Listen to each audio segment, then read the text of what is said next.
আমার লাস্ট ২টা ভিডিওতে আমি দেখিয়েছিলাম ইমপ্যাথি কি এবং ইমপ্যাথির সাথে ডিজাইনের কি সম্পর্ক। কিন্তু আরও একটা গুরুত্বপূর্ণ চার্ট আমরা ডিজাইনের সময় ব্যবহার করি। সেই চার্টটার নাম হচ্ছে ইমপ্যাথি ম্যাপ। সো ইমপ্যাথি ম্যাপটা আসলে কি? চলুন জেনে আসি ইমপ্যাথি ম্যাপ কি এবং ইমপ্যাথি ম্যাপের গুরুত্ব কতটুকু। ইমপ্যাথি ম্যাপ হলো এমন একটা চার্ট যেখান থেকে আমরা বুঝতে পারি যে ইউজার কি ভাবছে, কি অনুভব করছে এবং কি সমস্যায় পড়তে পারে সেটা বোঝা। আমরা ইউএক্স ডিজাইনে ইমপ্যাথি ম্যাপ ব্যবহার করি কারণ এটার মাধ্যমে আমরা ইউজারকে সঠিকভাবে বুঝতে পারি এবং সঠিক ডিজাইন সিদ্ধান্ত নিতে পারি। ইমপ্যাথি ম্যাপে সাধারণত 4টি অংশ থাকে। Number 1, user says. Number 2, user think. Number 3, user does. Number 4, user feels. So user says মানে ইউজার কি বলতে পারে। একটা অ্যাপ খুলে ইউজার কি বলতে পারে, যেমন বললো যে এই কিছু বুঝতে পারছি না, অনেক বেশি সময় লাগছে।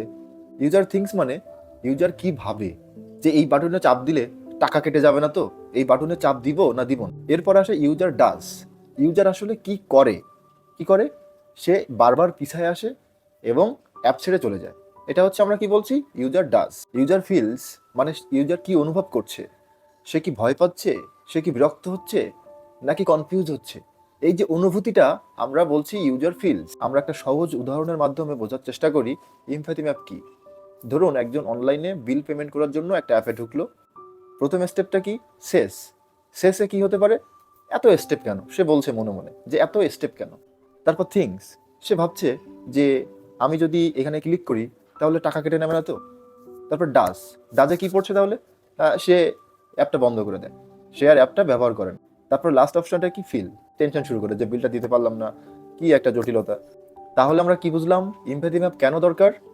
ইমপ্যাথি ম্যাপ দরকার এই জন্য, ইউজার কেন অ্যাপ ছেড়ে চলে যাচ্ছে সেটা সহজেই বোঝা যায়, আমরা সঠিক একটা ইউএক্স সিদ্ধান্ত নিতে পারি এবং ফাইনালি আমরা কি করতে পারি, আন্দাজে কোনো কিছু না দিয়ে বাস্তবতার সাথে মিল রেখে আমরা একটা সিদ্ধান্তে আসতে পারি। তো সহজ কথায় বলতে গেলে ইমপ্যাথি ম্যাপটা হচ্ছে ইউজার যে তার মাথার একটা ম্যাপ, তার মাথায় কি চলছে সেটা ফিল করা, সেই ফিল অনুযায়ী আমাদের ডিজাইনটা করা।